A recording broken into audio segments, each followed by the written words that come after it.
This Phil Steele College Football Preview Edition of the Sports Gambling Podcast is brought to you by Circus Sports. Circus Sports is giving away $14 million this NFL season. Sign up at Vegas and play from anywhere. Get all the info over at circusports.com. We're also brought to you by our Patreon. Score exclusive perks, content, and contests, including our NFL win totals contest with a $1,000 prize. Join today at sportsgamblingpodcast.com/Patreon.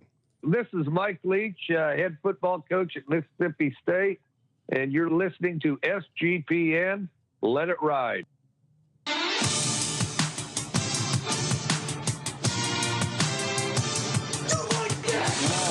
Cox. He's one of those guys who will get penetration.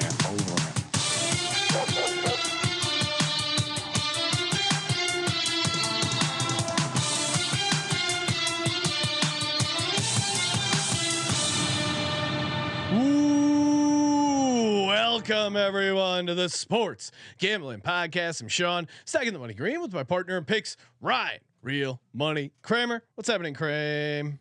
Wrong type of football we're talking about. Colby, how did Colby get in here? This is two-a-days team previews. He's not drinking. He was here the whole time. Is he drinking from the same hose as us? What is this? Taking a quick break, league mandated break from two-a-days to talk college football with Colby Dant, aka the Dantabase, aka Pick Dundee. What's happening, Colby? Oh, guys, I'm just ready for the season. Jesus Let's Christ. go. Let's get loud, so man. excited. Come on. I'm into Colby, that. Colby breaking the EQ. Colby, of course, breaking down all 133 college football teams. What team are you currently on in your preview odyssey? I believe today we will pretty much be done with the ends if everything goes correctly today, and then we'll jump into the O's. So Notre Dame scheduled next, and Dan O'Carter gonna hop on. Oh, nice. Yeah. So good times there. And of course, we've already knocked out, 10 different college football conference previews. Go back and grab those if you haven't already. And NFL, college football right around the corner. But before people get excited, we did 2 episodes for every major conference. Yes. We didn't cover those little conferences. Yeah. That's for Colby. Big dogs only. Not football guys. Big dogs gonna eat. You got 32 teams to preview. Please. Yeah, Kramer. I do want to do. What do you want to do? Northwestern again, just for the not to break down Pat Fitzgerald, but just to play this. Is that what happened in the car wash? That's the end of the car wash. That's the when Wildcats. That's when you find the pot of gold. That's what a leprechaun sounds like at Northwestern. All right. And we're joined by Phil Steele here in just a second. Before we get to that, shout out to everyone who's already signed up for our Patreon. Awesome. Appreciate the support. Again, bonus episodes, ad-free episodes where we are telling some Sports Gambling Podcast stories. Once a month, we'll have a bonus episode. We also have exclusive contests, weekly contests, and season-long NFL win totals contest with a $1,000 prize there. Exclusive merch, the Patreon Discord, Kramer's spreadsheets. There's a lot you get access to. SportsGamblingPodcast.com. So it's Patreon to sign up there. And of course, I know we're talking college football, but we can't forget about the National Football League. Circa Millions and Circa Survivor back and better than ever. $14 million in guaranteed prizes up for grabs. Circa Millions, 5 picks against the spread each week. It's so easy. Circa Survivor, you guys know how to play NFL Survivor. Again, $14 million up for grabs. Enter in Vegas, play from anywhere. We'll be out there in person for the ultimate contest weekend, August 24th to the 26th. Come out there, crack a cold one, say hi, shake hands with us, Derek Stevens, the whole gang. Plenty of events for that weekend. Sign up in Vegas, play from anywhere, and head over to circusports.com for all the details. Circusports.com. Joining us on the line, you know him from his college football preview magazines, Mr. Phil Steele. Phil, thanks for calling into the show, man. Appreciate it. Hey, a real pleasure. Had a lot of fun talking to you guys last year, so why not do it again? Well, you know, it's marked on our calendar. Interview Phil Steele, because it's great to get your insight, your knowledge. It's great to get hyped about getting the magazine. I mean, I looked at Colby's copy of the Phil Steele magazine. It's like a dog-eared copy already. He's been plowing through it. You know, but it's kind of been a wild summer for college football. I've been on your Twitter, and you're updating daily the digital copy because a ton of things have changed here, even in the past couple months. Yeah, it's the good thing about the digital version. First of all, it saves a little bit of wear and tear in your magazine. I am a hard copy guy myself. Yeah. I like to mark it up. Talking to a couple of analog guys, yeah. Put the lines in there, highlight things, do all that stuff all season long, and mine gets very dog-eared by the end of the year. So using the digital saves a little wear and tear, but we do update it all the way through September. So, like if you go to the Northwestern team page, for example, it lists David Braun as the head coach, whereas we know that the hard copy of the magazine had Pat Fitzgerald, and we can't change that. So it is a nice advantage to have. And by the way, you know, there's we also have an FCS magazine this year, which actually has 2 full pages on every FCS team. And you might say, well, I don't really follow it, but guys, there's so much more value betting on FCS games than there is on FBS games. Like Alabama playing LSU, everybody knows everything about it. Let's play Princeton against Brown. Tell me anything about those two. You could become an expert and have the real advantage. That's available right now as well. Well, what you can't see right now, Phil, is Colby is wagging his proverbial tail. He also just launched his FCS college football experience show. So you guys are lockstep when it comes to covering the lower league. I've already got Phil's digital magazine on the FCS. I've been processing everything he's been saying, and yeah, I mean the FCS. Also, another thing is you don't have to worry about potentially Hawaii joining the Big Ten, right? Oh wow. Yeah, this is it's pretty crazy out now with the conferences, that's for sure. Well, Phil, you mentioned Northwestern. Would love to go back to that real quick because one of your favorite columns and pieces I like to start with is your bull market teams, your bear market teams, and bull market team was Northwestern. Obviously, it kind of looks at teams that you expect to outperform their wins of the previous year. Good to look at when you're playing some overs and win totals. You have Northwestern listed there. This was in the printed copy before the Pat Fitzgerald news broke, before he was let go by the university. Do you still consider them a bull market team after the changes at head coach? Well, the stock market indicator, which you're looking at, would still consider them regardless of the personnel change. And odds are, as the bull market indicates, odds are they'll have more than one win this year. But I picked them in a tie for 6th in the Big Ten West. And if I was given the opportunity to rechange that, I would pick them dead 7th as opposed to a tie for 6th, because it's going to be tough. And they've already lost 4 players to the portal. They can still lose more players to the portal. And part of the reason I like them tied for 6th was simply Pat Fitzgerald. This guy, you know, he had them first place, and they could be last, but then first place. And you never doubt him. And the team always played great.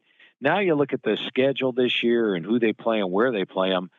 You wonder how many Big Ten games they can actually win and how many more players are going to leave. So I'm not as high on Northwestern as I was, but the stock market indicator says, you know what, we're still picking Northwestern to top last year's 1-win total. Oh, Sean, if we had to pick the win total again, and it was 6.5 for 2 years, I would take under for 2 years. Oh, really? Wow. Yeah. I mean, Pat Fitzgerald was the classic guy who just got the most out of whatever they had on their roster. And that's why they were an intriguing team with a low win total to sneak over that. Now that kind of seems to be gone. You mentioned the portal. Obviously, that's been big news in college football these past couple seasons. A team that's essentially been built off the portal, the Colorado Buffaloes. I mean, Phil, you've writing this magazine for a long time, super experienced.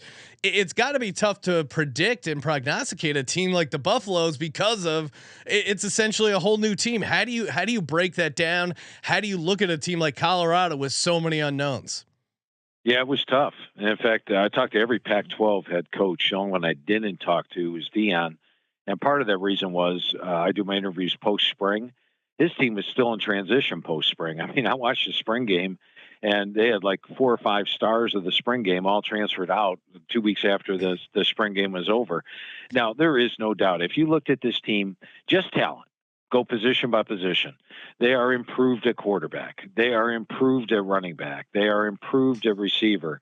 They are improved on the offensive line. They got better talent coming in, no doubt about it. However, how quickly can you assimilate that talent and get it to play like a team, especially when a lot of these guys weren't even there in the spring? They're all going to have to come together in the 30 days of August.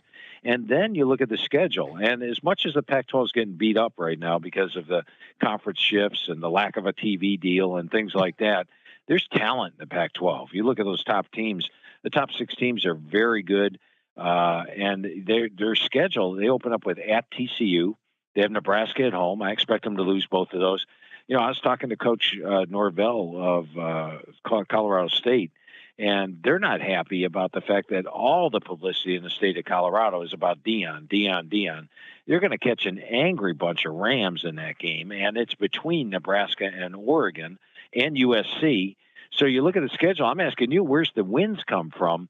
I believe the over/under win total on Colorado is 3.5. Despite me liking the talent, I think it's going to take some time for this team to gel.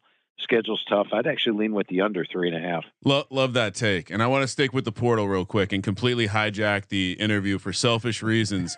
I'm almost certain you gained access to Coach Pry at Virginia Tech. And as a Hokie myself, I see that they're finally bringing in the guys via the portal. I see that maybe this whole rebrand is starting to work. Last year, Coach Foster told me in a really nice way that I shouldn't be too optimistic. He was right. This year, tell me about this Hokie team. Are you optimistic for Coach Pry setting up camp there in the future? Yeah, I am. And I think they get to a bowl game this year. You look at last year, they had fourth quarter leads against Old Dominion, NC State, Georgia Tech, and blew those leads, or else they would have had a much better season. A couple things I like about them. First of all, quarterback. Now, last year, let's face it, Grant Wells, you knew coming in, he was an average quarterback, and he played like an average quarterback. He had 9 touchdowns, 9 interceptions.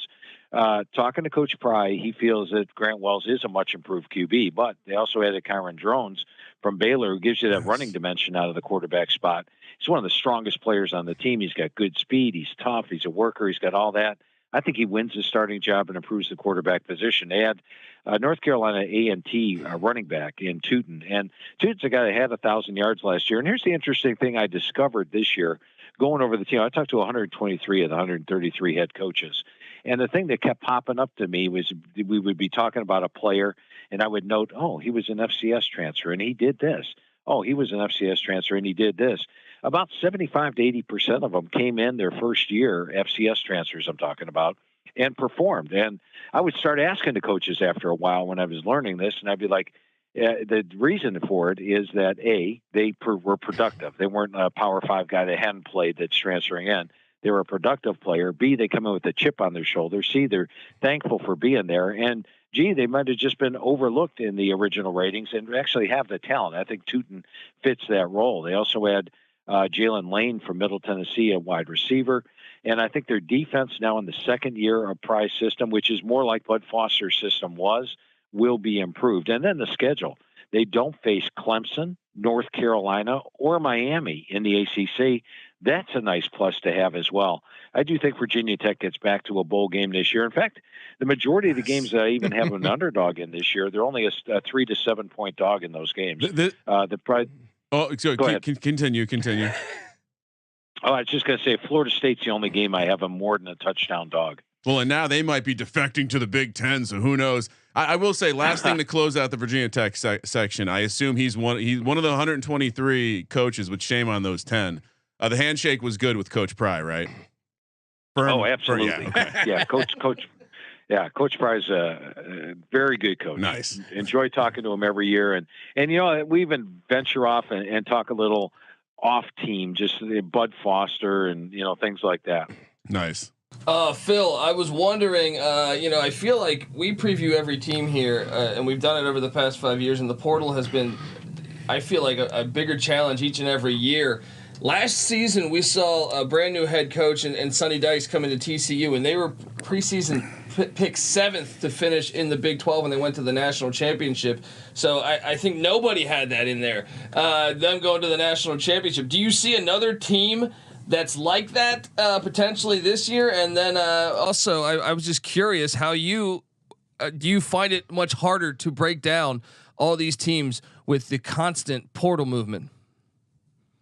Yeah, it's made my job tougher. And when I throw that out to the coaches, they're like, "Hey, Phil, it's made my job tougher." Yeah, they're not too sympathetic. Oh, poor Phil has to rewrite his magazine. Yeah. What about redoing my entire offense?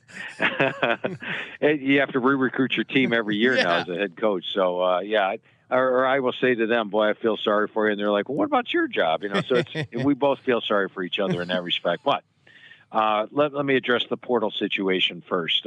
We used to send the magazine to the press in May. Spring practice would be over. And that's when I do my coaches' interviews are all post-spring because I want to get them after spring practice is over. And we'd have the roster set. We'd have everything good to go, and I could send the magazine to the press in May and be happy. This year, the portal closed May 15th. So we knew every player that entered the portal. I gave it 3 full weeks so we could find out where these players were landing. And I'm getting texts from coaches on June 6th. We went to the press June 7th. And they're saying, "Hey, we just signed this guy. We just signed this." Because every time I got off the phone with coach, I'm like, "Text me, call me. If you sign somebody before June 7th, I want to get them on the page." And we're rewriting positions, re-ranking power ratings, and doing all this. June 6th, it was extremely hectic in here. So the portal has made it very hectic in the final 2 months of the magazine. And as you mentioned, it is tougher to notice. As an example, one team last year signed 8 Power 5 transfers. One group of 5 team signed 8 Power 5 transfers. Only one of them played. So you can't assume that all these guys are going to come in and play, but you can't assume that they're not going to come in and play. So what I do with the returning starters in the magazine is if they come in the spring and earn a starting job, and they were a full-time starter at their previous school, I count them as a returning starter. If not, I don't count them as a returning starter. So that has changed in that respect. Now, as far as a team that could be this year's TCU, every year I have a surprise team list, which is a non-top 10 team that I think has a chance of actually flirting with the playoff spot, much like a TCU last year. And this year, that team's actually Wisconsin. And the reason I'm going with Wisconsin, well, I got to be honest with you, I do the magazine in a 3 write-through process. The first write-through was the postseason write-through, and I did not like the fact that Phil Longo was coming in, and they're taking this run-based team. I mean, let's face it, they win their games in November because they have the big offensive line, they have the run game, and now they're going to throw the football over the field. I'm not wild about that. You got Braylon Allen, you're going to throw the football. So anyway, I was not that high on Wisconsin, but after going over the team with Coach Fickell, he assured me they are not abandoning the run. In fact, he feels the reason Wisconsin has not averaged 5 yards per carry the last 3 years, and I had to look that up just to make sure they have not averaged over 5 yards a carry the last 3 years. Strange for Wisconsin, is that teams are stacking the box on them. And he thinks in the passing offense now, teams are not going to be able to keep the box tight on Allen and Maluzzi. They're excellent running backs. And they'll get, like Allen may get 18 carries a game this year, but he will average better than what he did last year. So I like that. I like the fact they're not abandoning the run game, and I like the fact they're bringing a guy like Tanner Mordecai who can throw the football from SMU. Defensively, they only had 3 starters back last year. This year they have 8 starters back. So overall, they go from number 107 on my experience chart all the way up to number 20, a big-time increase. And then you look at their schedule. They play at Washington State, Purdue, Illinois, Indiana, and Minnesota. I consider all 5 of those games winnable. The toughest 2 games on the schedule are Iowa and Ohio State. They get Ohio State the week after the Buckeyes play Penn State at home. So it's a really nice situation there. Add it all up, I can see them favored in 11 or even 12 games this year. And they're my number 1 surprise team, or a team that no one's expecting to make the playoffs that I think actually has a shot at getting there. So maybe it's Dairy Raid with heavy whipping cream, full milk. So they're gonna drop a couple bombs, but they still got plenty of troops on the ground. Yeah, I mean, I was with you. I think, and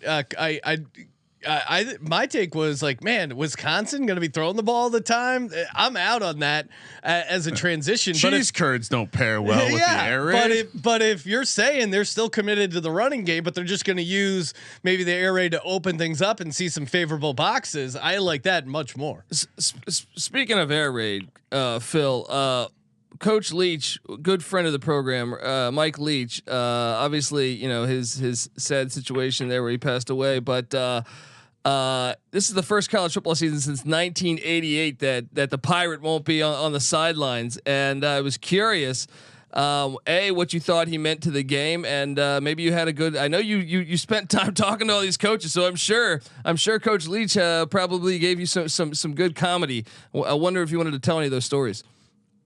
Oh yeah, one of my favorite coaches to talk to by far, and everybody asks me all the time. They go, who's your favorite coach to talk to? I can't play favorites. I'm like, I like talking to them all, but I would say the one time Coach Leach. Generally, my calls with the coaches take about an hour. We go over every player on the team with them.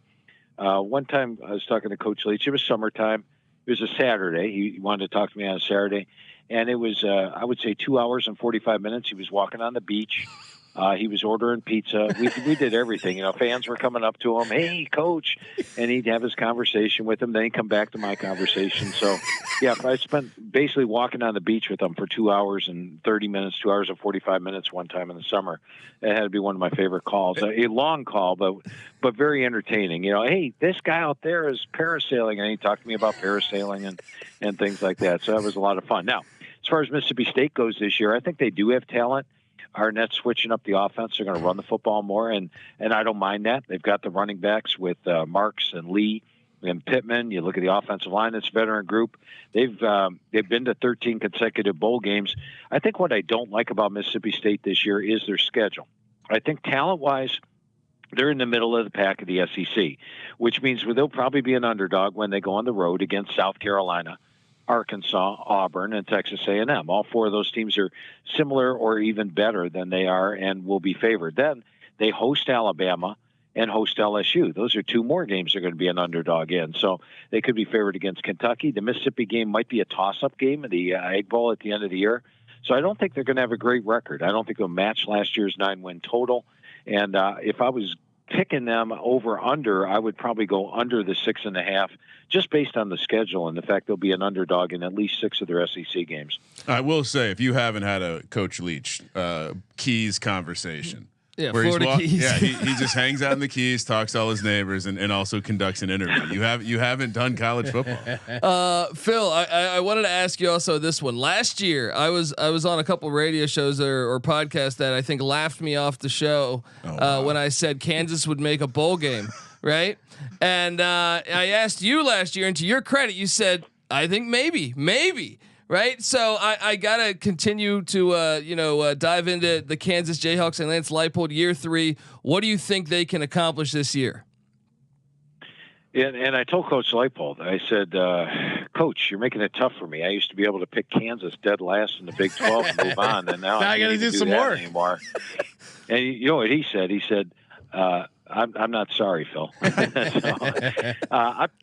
When I look at Kansas, they are the number 1 most experienced team in the country this year. They got Jalen Daniels back at quarterback. They got Devin Neal at running back, loaded receiving core.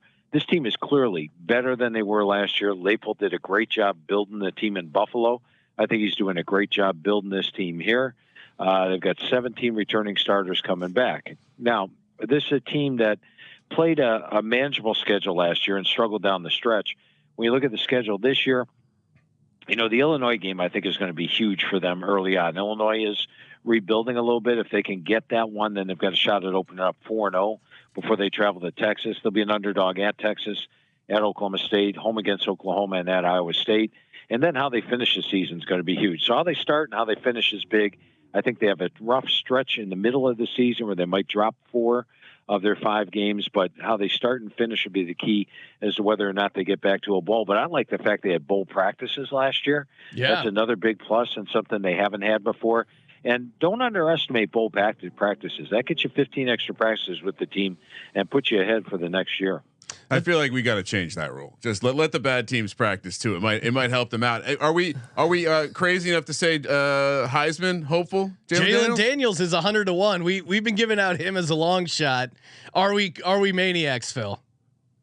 Maniacs in that respect, yeah. You have to be playing for a winning team. Although I'll tell you this, I like to play roulette. Yeah. And you get 35-1 odds. And what the hell? I'll put a chip down. You get 35-1. What the hell?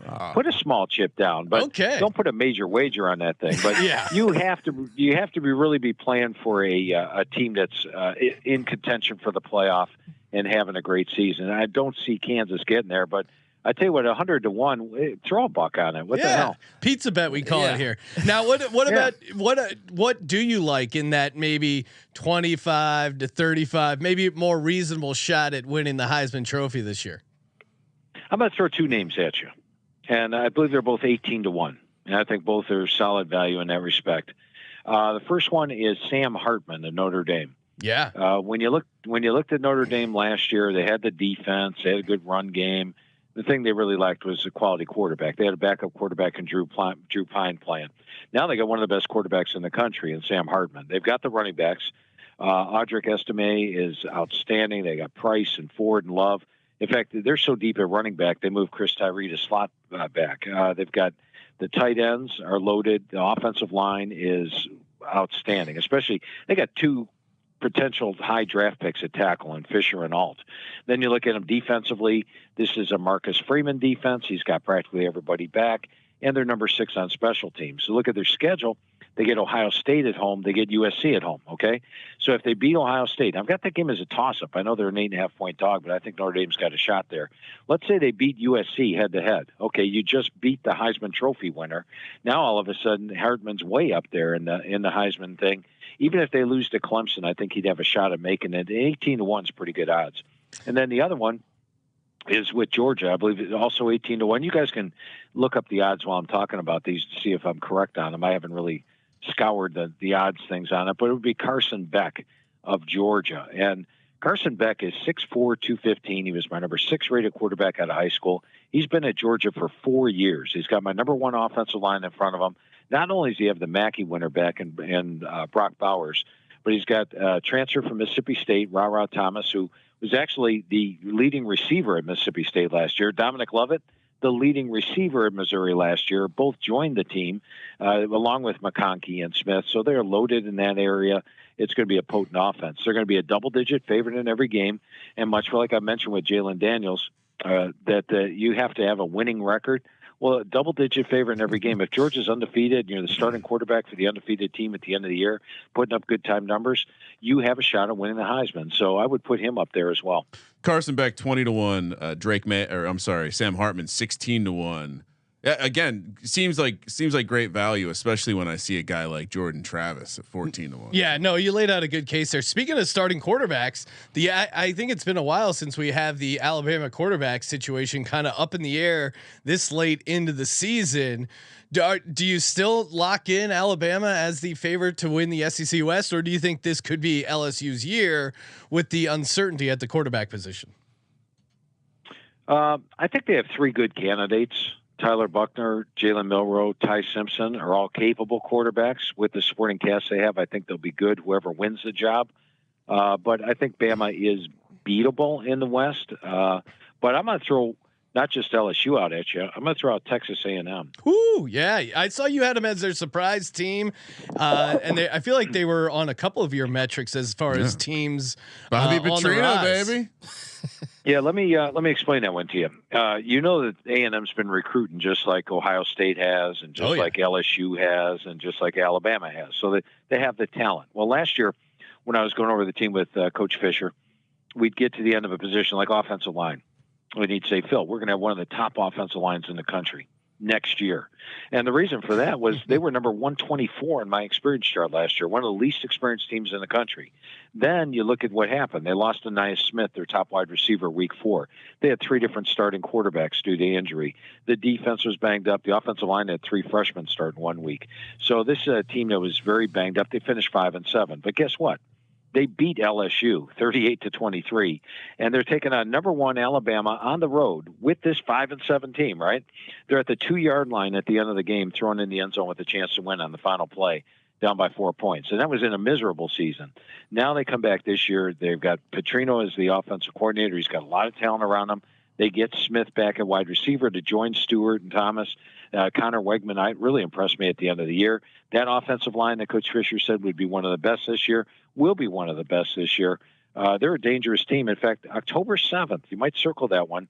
A&M's hosting Alabama. The last time Bama traveled to College Station, Texas A&M won. Last year, A&M was within 1 play of beating Alabama again. I think they have a good shot of winning that game. Oh man, I mean, well, let's. I got real quick. That was convincing. I just went and bet Texas A&M to win the SEC West right now. So thank you, Phil. Phil, let's talk about the other team because do we fall for it again? Last year, look. I feel like this is like a 13-year thing going on with the Texas Longhorns, and I think you could throw Miami into that bin. I just saw the preseason polls today for the ACC. I think Miami's projected 4th by the AP, and I'm sitting there like I get burned on these teams left and right. Talk to me on why you think Texas, or I guess I'm going to ask you first: is Texas for real? Is Miami a real contender in the ACC? Those two schools specifically. And here's a surprising thing for everybody says how Texas underperforms every year. Every year people say Texas is back, and they don't do it. You know, the last time Texas was favored to win the Big 12? Oh, that's a good question. Oklahoma's probably been favored so many times, right? But I would say Mac Brown era, maybe, or maybe the first year of Charlie Strong. Yeah, 2009. So it's been 13 years since they've actually been favored to win the Big 12. So, that's something. I'll be honest with you. When I started the magazine process, I'm like, I don't want to pick Texas to win the Big 12 because Texas is not back, not till they do it for 3 or 4 straight years. But B, every single team in the Big 12 is going to be gunning for Texas. Yeah. And then I looked at the schedule, and of the top 6 teams in the Big 12, they're the only one that has to play each of the other 5, which makes it extremely difficult. And I'm like, I don't know if I want to. I don't want to pick Texas, flat out. Don't want to pick them. But if you go to page 138 of the magazine, I have my unit rankings. You will see I have Texas rated number 1 or tied for number 1 in all 8 positions of the conference. I mean, Quinn Ewers is going to be one of the better quarterbacks in the league. Despite losing 2 super running backs, they have loaded with running backs. The receiving core loaded. They bring in Georgia's top receiver, and they've got Worthy and Whittington back. They've got Sanders, one of the top tight ends in the country. All 5 offensive linemen return. Jalen Ford's back on defense. They are loaded. And when you look at the schedule, they will be favored in every game except one this year, and that's at Alabama. So I do think Texas is legitimately a favorite to win. Now, they are going to get everybody's best shot. They do have to play Iowa State on the road, TCU on the road, and Baylor on the road. Those are all going to be tough tests. But they're my favorite to get there. And interestingly, if you guys look at Oklahoma's schedule this year, Oklahoma, despite the fact they're coming off a 6-7 season, is actually favored in 11 of their 12 games. So keep your eyes on the Sooners because they'll be playing with a lot more confidence. When I talked to Coach Venables, he was talking about the fact, it's every second-year coach I've ever talked to. Hey, Phil, we're in so much better shape than last year. I know the players. We figured it out. Systems. Yeah, and you see the second-year head coaches do well, and look for Oklahoma to have a much better year this year. Now, with Miami, I got to tell you, Cristobal walked into the conversation, and he was just absolutely buoyant. He loves what he's done on the line, the offensive line, the defensive line. He's a line of scrimmage guy, and he said that the offensive line's taken huge steps, talent, physicality. It's a monster difference up front. He's brought in big, long, powerful guys. Loves the offensive line, loves the defensive line. I like that. Remember last year, Tyler Van Dyke didn't really mesh with Josh Gaddis's offensive system, but he is meshing with Shannon Dawson's system. So I think he will have a good year. I could make a case for Miami, but I'm not as bullish on them because they do have a tough schedule. It is year 2, but I think Cristobal is going to hit his stride year 3. I've got him a dog when they play A&M at home. I told you how I like the Aggies this year. I've got him a dog at North Carolina, a dog when they host Clemson. I think Clemson could be in for a special year. A dog when they go at NC State and at Florida State. So a dog in 5 games. Maybe they pull 1, maybe they pull 2 upsets. I don't think they pull enough upsets, though, to contend for the ACC. I do think the ACC title game comes down to Clemson and Florida State. If I was going to pick a team other than those 2 for the ACC, I would go with either Pitt or North Carolina. Yeah, I saw Pitt was your roulette chip for surprise teams. Always like to see that for the Pitt Panthers. Phil, always appreciate your time. Before we let you go, and of course, encouraging everyone to go to philsteele.com, get a little Steele sound effect. Who is your what's going on, Colby? Oh no, I was just I wanted to ask one question. Follow through with that question, okay. And then I was going to ask Phil, who is your what teams do you have in your college football playoff? Yeah, for that, I went with. I did go with Alabama. How do you discount Nick Saban? And anytime that he's not preseason number 1, that's when he's most dangerous. Yeah. When you think, oh, Alabama's done with. I went with Georgia naturally. They've been more experienced defensively. Talked about the fact they'll be a double-digit favorite in every game except for one. One with Michigan out of the Big Ten. They've got the best schedule. I've got Ohio State number 2 in my power poll, Michigan number 4, and Penn State number 5. But Michigan's got the best schedule. Get Ohio State at home. I've got them in there. And then Clemson. I think Clemson, when I talked to Coach Sweeney, going over the team with them, he said that the defensive line, compared to 2018, remember that great 2018 defensive line, said this group's actually deeper in talent and experience. I like what Klubnik's got. And their toughest 2 games are Florida State and Notre Dame. They get them both at home, and they have lost a grand total of 1 home game in Death Valley the last 6 years. Good to see the Church of Clemson's back to raising money. Phil, I wanted to ask one more question. The FCS magazine. Who's your FCS national championship? Is it a repeat of last year? I think we're still finalizing it. The good thing is we've put the FCS magazine up right now. It's on there, 2 full pages on every team. I believe we have 5 teams we have left to write and put in there. And then once we do that, we'll have the top 40 up there. But the FCS magazine is so much worth the money this year. It's just loaded with information. So we'll have that probably by the end of the week or the start of next week. Awesome. Great tease to get out to go and grab the FCS magazine, the college football preview. As always, tons of great information. And if you're a gambler, you got to get both. Great opportunities there. Follow Phil on Twitter at Phil Steele 042. Phil, as always, appreciate the time and good luck with the season. Appreciate that. Yeah. Well, just a couple notes I want to throw out at you. Sure. First of all, the magazine, if it's 352 pages, it's like in 133 media guides rolled into one. And if you're used to getting it at Walmart or grocery stores, don't bother this year. It's only available at 2 places, Barnes & Noble and Books A Million. So the only brick and mortar places it's at, Barnes & Noble, Books A Million. Barnes & Noble actually have put 2 different covers in their stores this year. I love Barnes & Noble. But if you want to go online and get it, it's at philsteele.com. We update the digital magazine all the way through the start of the season. We've got David Braun as the head coach at Northwestern already. If you get the hard copy at philsteele.com, I give you the digital magazine for free.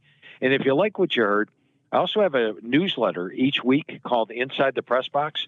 You can get my forecast on every single game, plus my computer's forecast on every single game through the season.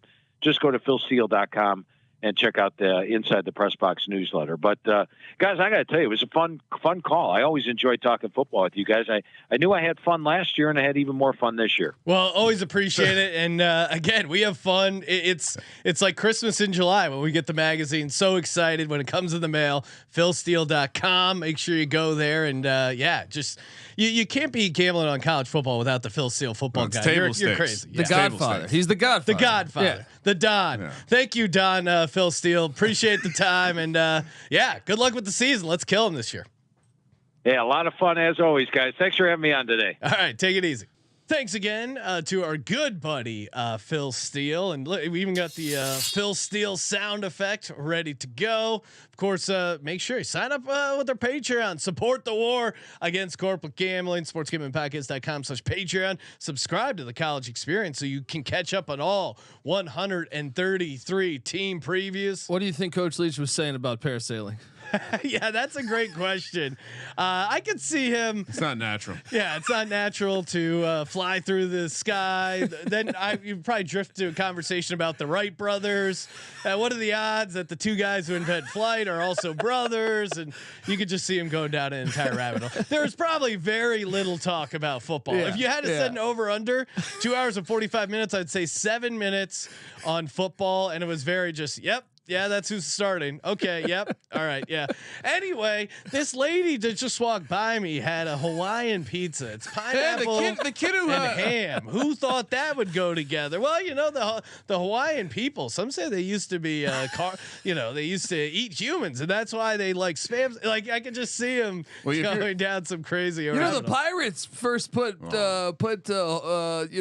pineapple on their meat. No, I'm joking. I have no idea what I'm talking about, but I could see some type of pirates responsible for spreading a lot of culture. Yeah, just for something thrown out there. a lot of culture. Some of it not not so positive. But hey, if you've never read Mike Leach's books, definitely worth the grab. I read Swing Your Sword and also his. We got Geronimo on the shelf behind us. Very, very good book. So highly recommend those. And of course, thanks as always to Phil Steele. Check out our Patreon, sportsgamblingpodcast.com/Patreon.